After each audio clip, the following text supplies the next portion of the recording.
Maine, Cancer Crusader Chicks. I think this is episode 5. It is. So this is our Christmas week episode. I know. Thanks for taking time out of your busy schedule to come on and do a little chatting. Today's topic's pretty important, especially around the holidays. Yep. And we'll just jump right into it. It's mental health and cancer. Yes, mental health and cancer. I think we all need a break and to do a check-in for mental health. So, that's our topic today. So we'd love to hear you guys chime in. Once again, we're live from Generations Boutique and Art Studio in Brewer, Maine. Special thanks to Crystal and Roxanne for providing us this great space to chat and just have an open forum for people to come in and feel safe enough to express themselves. Yeah. Well, we appreciate it, and it comes from the bottom of my heart, especially with me being a cancer survivor. So Chris and I have been friends for several years now. Yeah, I know. It seems like yesterday. And my anniversary is next week. I know. On my date of diagnosis, and I'm leaving for Florida on that day. I think that's a great thing to do when you're celebrating something, because it comes with a lot, we call it celebrating because you're celebrating you're alive, but there's a lot of mixed emotions that come with that. Yeah. I think that's why this topic just popped in for a great topic, not only for you, but for everybody listening out there, because this time, whether you've lost a loved one to cancer or whatever, this could be a very hard time of the year. Yeah, can be. Yep, regardless, so I think that mental health is something that everybody needs to be aware of. It's definitely okay to always ask for help. It is. And that's the biggest thing. And, we lose a lot of people around the holidays for many different reasons. Stress is a big one. People just get so overwhelmed with life. And, some people just don't know where else to turn. Yes, and I think it's important to reach out to people, especially people living alone. I know I live alone, but I also know I have a strong support system. So there's many people, but a lot of people don't realize, that there are people that care, and there's that, and it is important to reach out. Right, it is. Absolutely. So that's why Chris and I are here. Even though we've only been going live lately once a week, we're always here. You can always reach out to us through, Messenger. If you have any questions, if you're trying to reach out for certain questions or whatever, we may not know the answer right then, but we can definitely, try for sure. On the purpleirisfoundation.com, there's a list of resources there for support as well. So please follow that and check out the links. But, if you need anything or have questions about something, we're here. Absolutely. You can email us at mainecancercrusaderchicks@gmail.com as well. But like Crystal said, you can message us, even comment and just say, hey, I'd love for you guys to contact me. And we can send you a message as well.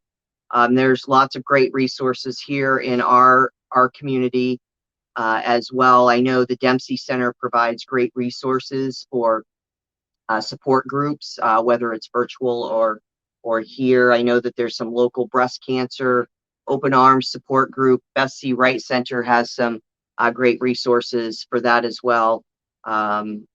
Sometimes it's just finding somebody that has been through your experience. Well, it might not be the same cancer, but it's definitely there's a lot of similarities in fighting for your life, battling for your life, however you want. And even if it is the same cancer, everybody's journey is different. Absolutely. Nobody's is the same.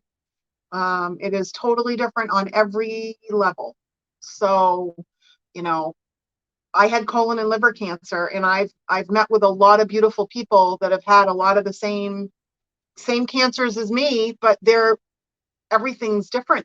Everything. Their recovery, what they're doing for the regimen, the plan. It all depends on your body. Yeah. We're all, and that's the beautiful thing about cancer now is, it's you find the treatment most times the one that's more conducive to fighting it for your body. It's a little more individualized. So, Yeah.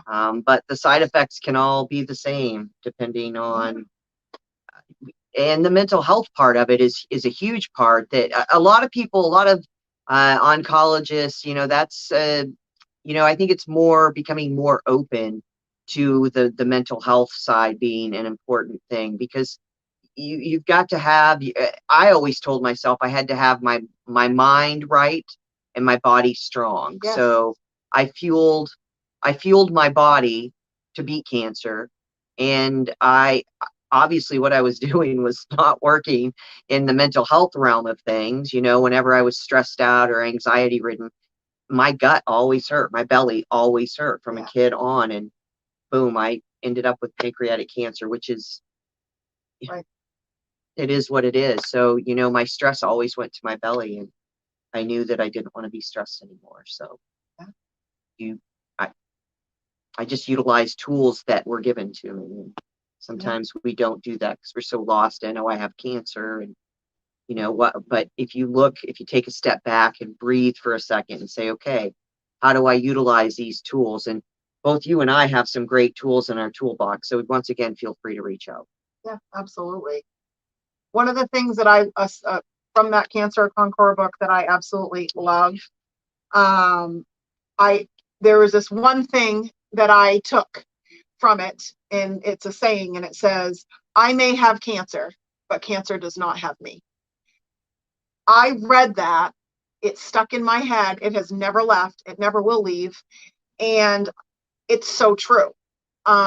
Because the biggest part of it is that word is the hardest word that you'll ever hear in your life.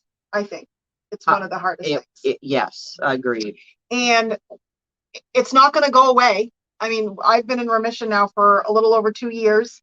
But I still, last night I had a hard time sleeping. I'm going to be honest. My anniversary's coming up. Anxiety, cancer anxiety. So all of a sudden, like, my body was just feeling a little weird. My right arm seemed like it was going a little numb. And I'm like, oh my God, like, you just mentally, it's always going to be in my head. And I try not to, but then I look at my little boy on the floor and I'm like, you know what? I'm good. Life is good. I'm good. Everything's okay. And then I have to bring myself back. So that's where that saying, I may have cancer, but cancer doesn't have me, kept sticking in my head. And everyone was like, you're always so positive. You're always so positive, because I had so much to live for. And I wasn't going to let cancer take me away. So I had to figure out, what is it that I'm going to do mentally? Yes. Mentally, to take myself from this illness and put myself out there to either help others, to help myself, and to continue to be strong for me and my family. That is what I had to do. Well, I think we get a choice when we're diagnosed. We can live as though we're dying, or we can just learn to live. Right. And I think those are that. When I looked at my choices, I had that, and I really like that. Learn to live and do experiences. My mom and I were out driving all the time, doing different things, going places. My sisters, and that was life, because I was a workaholic. I didn't know how to, so I just traveled in Maine, and going back to Chicago to where I went for my treatments. And I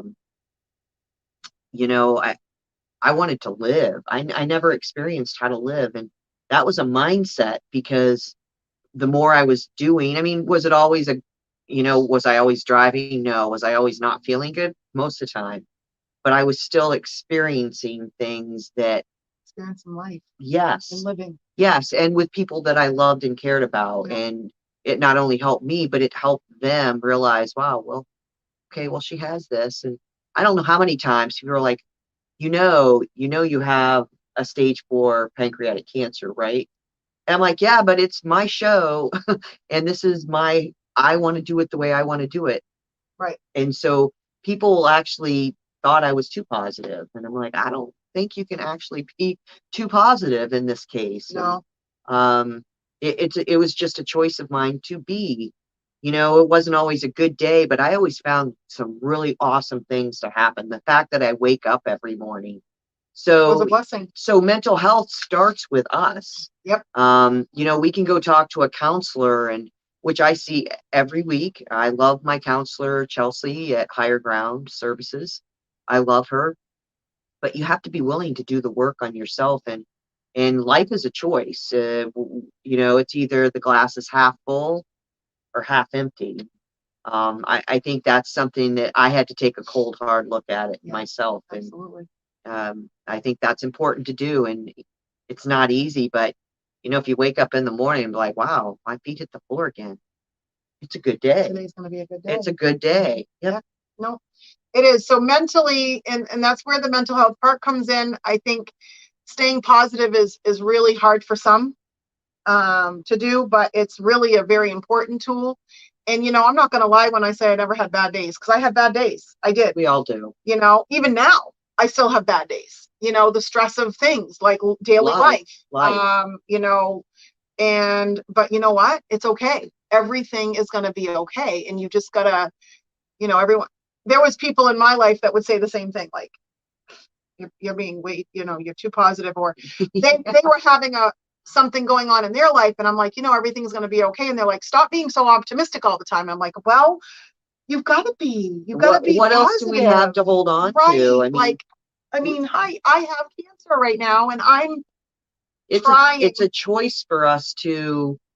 It's always a choice. You have that choice of how you're going to engage or interact. And when you hear that you have, for me, 3 to 6 months, I don't know what it was for you, but that's daunting, and you can only live how you want to live. Hey, Jessica. Hi, Jess. Good morning. There was another girl that was just on. I think her name was Vicky. She had left a message about patient advocates. Patient advocates are definitely, I think it was Vicky, and I hope, Victoria Nickerson. Hi. Yes. And patient advocates are amazing. They do help out with a lot of financial stuff. Brayton Brewer at the Lafayette Center.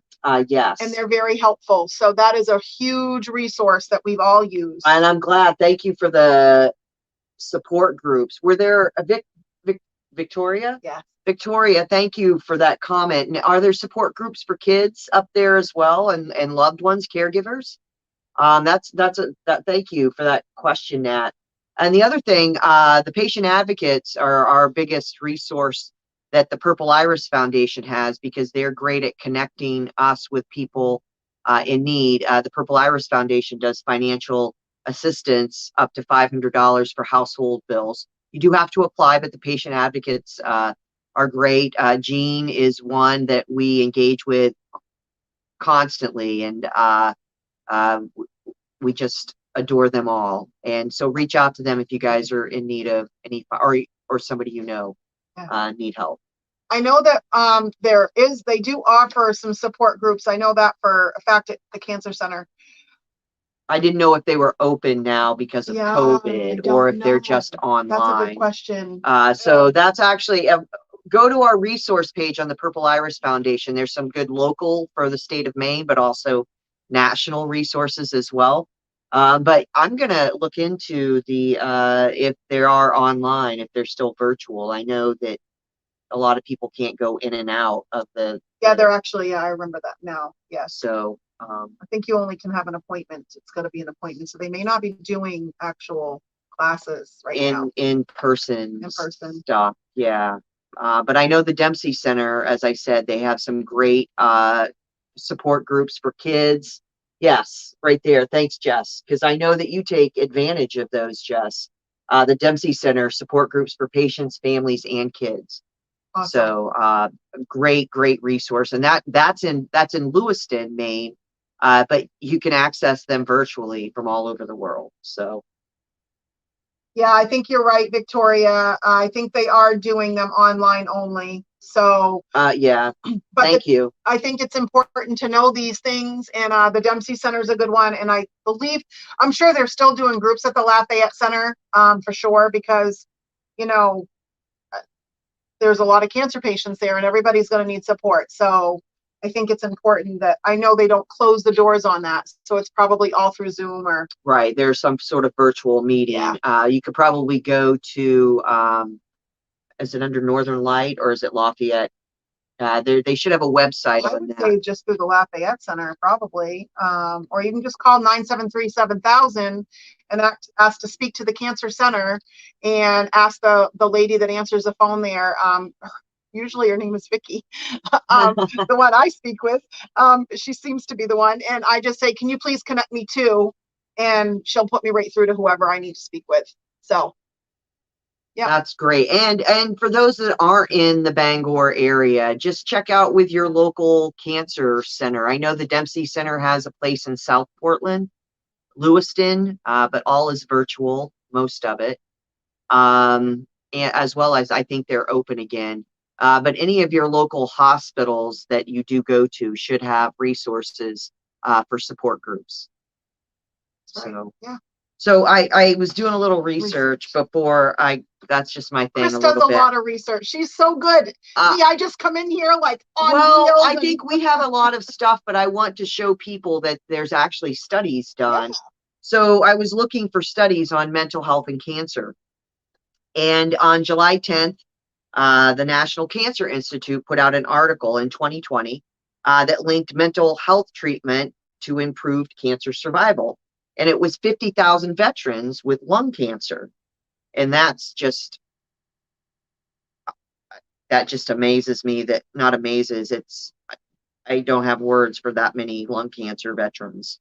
But anyway, let me keep going. So 50,000 veterans treated with lung cancer. Those receiving mental health treatment and substance abuse treatment lived substantially longer. That was the gist of the article.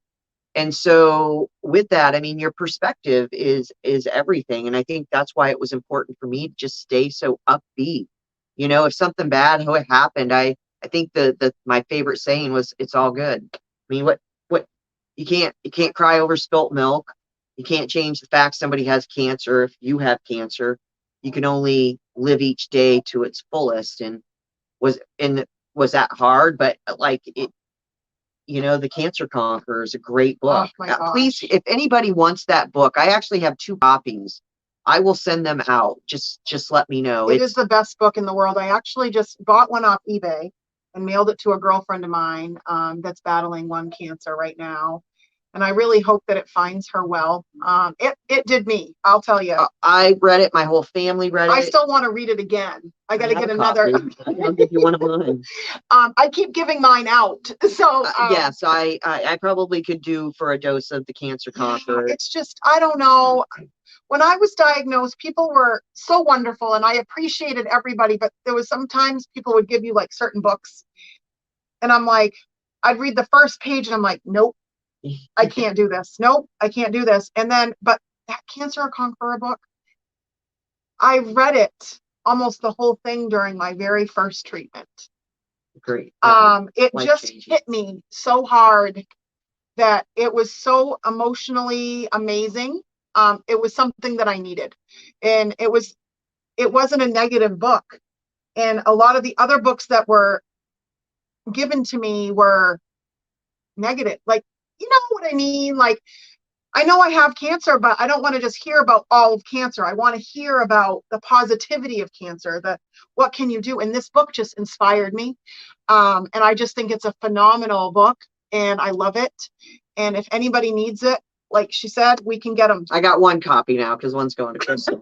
But I will be putting another order in because I it's something that when I have a couple people I have to reach out to in the next couple days that are battling, and that's just a book that it's simple to read. I wasn't a reader, and it's not very big. It's like a very I finished it in like an hour or 2, and I'm like, I just wanted more. I wanted to know how this. Most people want to know how you beat cancer, and when you tell them, well, I was happy all the time, or I was positive, they're like, no, that doesn't work. Well, we're 2 people still sitting here after a stage 4 cancer diagnosis, colon, pancreatic. Come on. I mean, it might not work for everybody, but it worked for us. That was funny. That wasn't even staged. So, there's just, you got to take care of you. And sometimes we carry along baggage that we don't even know we have. And I've lightened the load for 13 years, and I guess I had a lot of baggage. And but it's everyday stuff. Like for me, having a counselor that I can talk to every week, that means after having a week, I can come back and start my week on a Monday talking to somebody and say, well, this is how my week was. And it's getting to the point where, I talk about like what I've done to improve myself instead of the problems that I'm having. I'm like, well, this is what I'm doing. And most of the time it's problem solving when I'm having a weird moment, like with interactions with maybe people or how I'm feeling towards a certain thing. Right. But for me, my counseling is more problem solving and just talking about the positives that I'm doing to work on. So I think counseling has really turned a corner for me, but it's positive reinforcement to keep doing what I'm doing. Absolutely. Yeah. You have to have the mindset. The mindset is really, really important. There's a young woman that I know that also battled colon cancer, and she's actually a very good friend of mine. And you know her as well. We walked with her this summer. And she told me a story, like, obviously when she had gotten colon cancer, it was like a long time ago. Mm-hmm. And so they kind of like put everybody in the same room kind of thing, and everybody was doing their treatment together. It's not how it is now. And she had told me that there was like, I want to say 13, there was under 20 in the group. And there was only, I want to say like four or five that survived. And the four that, the ones that survived was the positive ones. And I know that sounds really, I don't want to sound mean, but I think positivity really helps fight this disease. And I know it's hard, and I know it's not the easiest thing to say in the world, because I never knew, I had my days, of course, but I never once said, I can't do this. I'm going to do this. That was my thing. I'm going to do this, or I am doing it. And she told me that story, and it kind of like, I remember us walking one day, and it kind of like hit me, and I'm like, I just remember how positive I was through my journey. And I remember talking with the people like in the waiting rooms and stuff. And I was always just so like jittery and, whatever, and happy and stuff. And I would tell people about my journey, and they were like, wow, well, I was gone for a while because I was in Boston having my surgery. And I remember one of the nurses, they were like, one of the clients said, where's that girl with the short brown hair that's always coming in, the nurse that's always here? She's like, the nurse that's always here. She's like, yeah, she's always sitting in the waiting room, like every, Thursday, whatever, Wednesday. And she was like, in her mind, she's like, that's a patient. It's not a nurse. It was me. And the nurse told me about it when I got back, because I had to stop chemo for like a month after my surgery. And when I went back, she told me that story, and it really kind of was like, but the nurse could not tell her that I was actually a patient. But I told her, I said, I don't care. You can tell anybody anything. I don't care about confidentiality. Like, I want people to know that you can survive. You can. And you can take on and more of an attitude of, I called it gratitude, attitude of, hey, I'm going to beat this. Whatever attitude you wanted, that was the attitude I wanted. I wanted to keep that mindset flowing. And I was always talking to people too. And Yeah. I mean, I gravitated towards people. If I saw somebody that was kind of down, I'd walk with my chemo pole, and because I couldn't sit still some days, and no, I was so antsy, and they'd let me walk around, and they'd even, my nurses would actually come to me and be like, Chris, there's somebody like on the other side in one of the bays, like that, some of your time. I'm like, okay. So I take my pole and have lunch with this person if they could eat, and to watch somebody go from, because once they heard I had stage 4 pancreatic and saw that I was like, what's going on? Let's do this. And how are you? I was compassionate, but I was very upbeat, and that it made me go into my treatment feeling confident. And since treatment, I've been struggling with my mental health, PTSD, and anxiety. Yeah, It's possible. His surgeon. Oh, that's great. What an amazing testament to his strength. God love your dad, Victoria. So a girl just posted that her father's surgeon does 5 to 6 surgeries a week. And the surgeon actually told him that attitude does matter. And you have to do what you have to do. Very good. And Thank you for sharing that, Victoria. That's absolutely, and he was stage 4 as well. You know, I think when you're giving the cancer diagnosis is daunting, but you get a choice at that moment. My moment took 2 weeks to kick in because I was in denial for 2 weeks that they had the wrong person. Absolutely. And, you know, that was getting me nowhere except for in my own head all the time. And then one morning I had 2 books. My friend Amanda gave me Eckhart Tolle's The Power of Now. Great book. Hard to read, but a great book because it makes you face a lot of things, but a great book to keep you in the now. And then The Cancer Conqueror. And I woke up one morning and my attitude was like, it was like another person came into my beingness, and here we are, let's do this, and giddy up. And, you know, I was ready to take on and to live. Right. So, you know, we all have that choice. Yeah. Have that choice, but I know it's sometimes hard to get there. You know, we're here for you guys. And taking care of your mental health is number 1, guys. So caregivers too. And caregivers too. Like get a therapist. Go join a support group.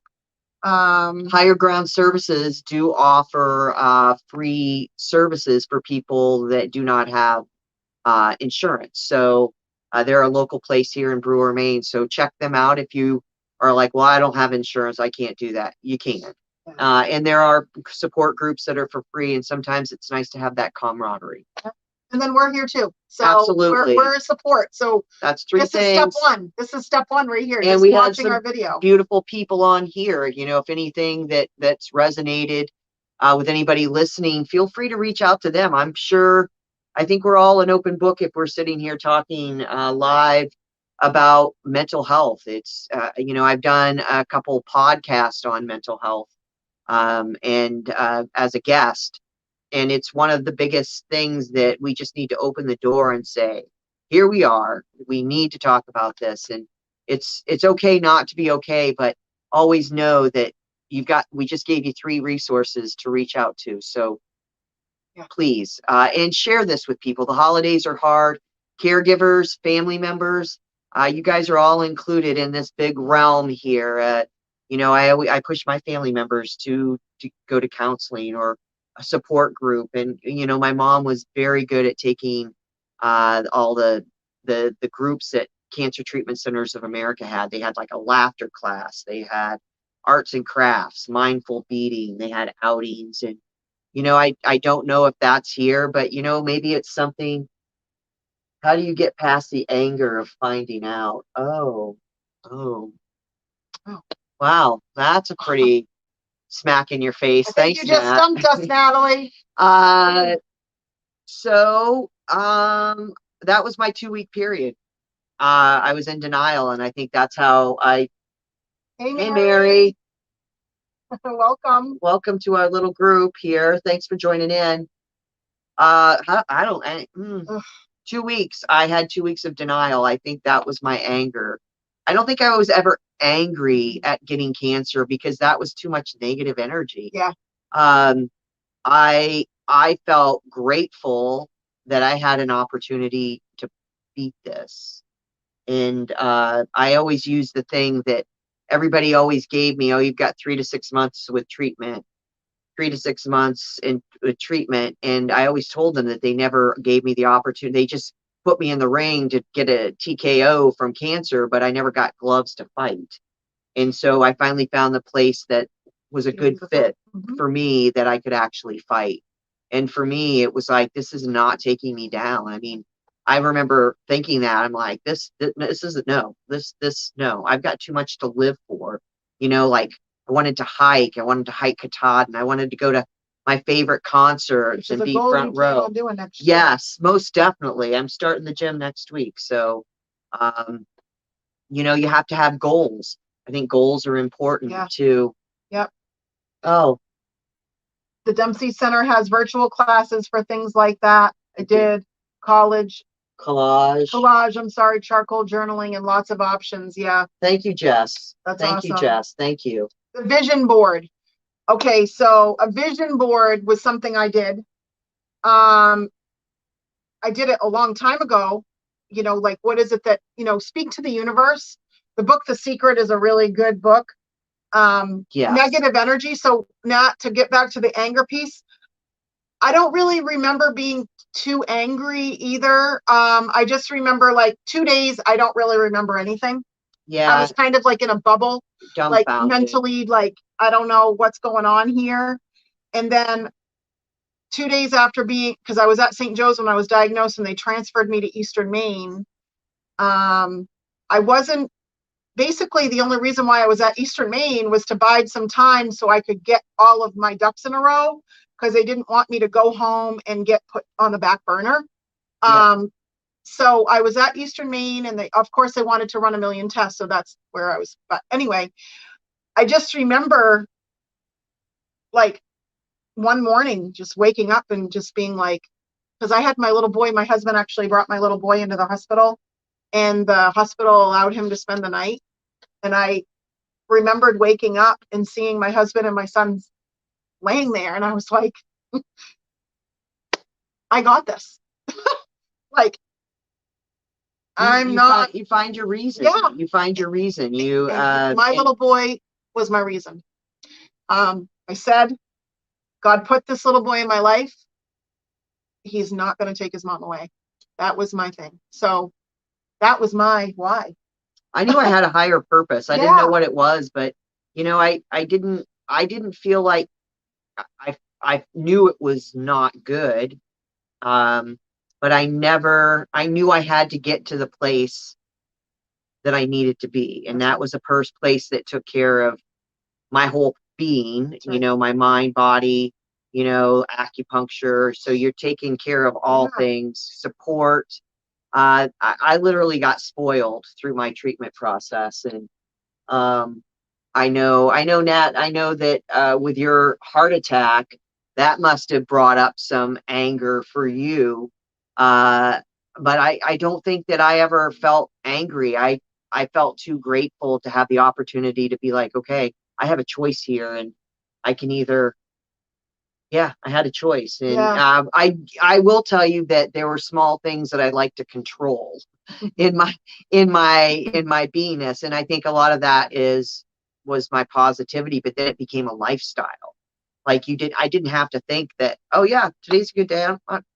Scanxiety did come up, but you know, for the most part, I was just grateful that, yep, I'm here and I'm learning. I lived every 3 months to 3 months with scans, and that was life. And I was grateful to get 3 months to 3 months to 3 months. And I was kind of grateful to be given a second chance. I kind of, yes, not as a joke, but what I would kind of say is, I think that God gave me cancer to make me realize that it's time for me to slow down, because I always did, and I never stopped.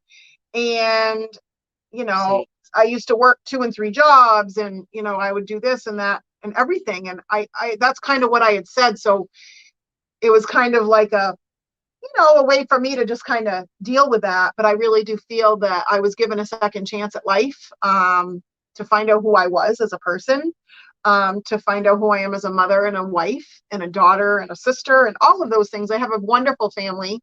But I was like, no, I'm just going to go with it. Never really got too angry, but I will say that therapy does help for sure. I didn't utilize therapy until after all my treatments were over, which was so strange. But when I was done with my treatments, I felt lost. You do. I was like, my life was going to doctors like several days a week. And then all of a sudden I have no appointments for 3 months. And I'm like, what's going on here? Yeah, it was kind of weird. Strange. But I'm blessed now. Boy, I don't miss wearing that chemo bag whatsoever. I don't miss any of it. And I'm just thankful to be here. And I'm thankful that it's 2021. It's Christmas. We're here. I'm smiling. I'm happy. And we get to talk to all of you guys. all of you So guys. thank you for all your input today, and spread the love. Yeah. Please share our video. Let people know we're here. go to YouTube, like our YouTube page. And the more likes we get, the more cool things we get to bring to you. And also, if people want to come on, and we can do that virtually or live with us here in the studio, if you're comfortable with that. But we're looking to hear stories. We're looking for topics. Yeah. You know, what's important to you? What do you want to know? What do you want help with? What can we tell other people? Exactly.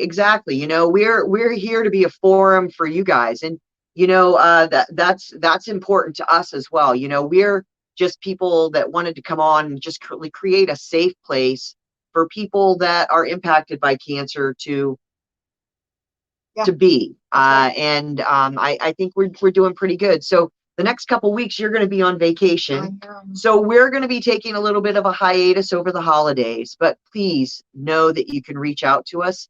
If you want a copy of the book, let one of us know, and we'll have it sent right to you. So, you know, just know we love you. We're here for you. And oh, by the way, I got a new hat. That's why I have a hat on today. Crystal got me a new hat. I love it. So it's very warm, considering I don't have any hair.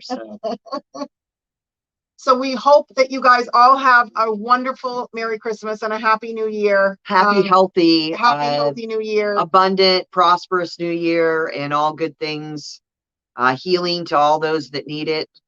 And sending lots of love to everybody during the holidays. And again, if you need anything, just reach out to us. We're here. And yes, please do, because you know, holidays can be tough. So regardless, if you're battling, if you are in remission, if you're a caregiver or whatever, reach out if you need something. Merry Christmas to you too, Jess. Merry Christmas. We'll see you soon. So thank you guys for joining the Maine Cancer Crusader Chicks. Happy holidays, Merry Christmas.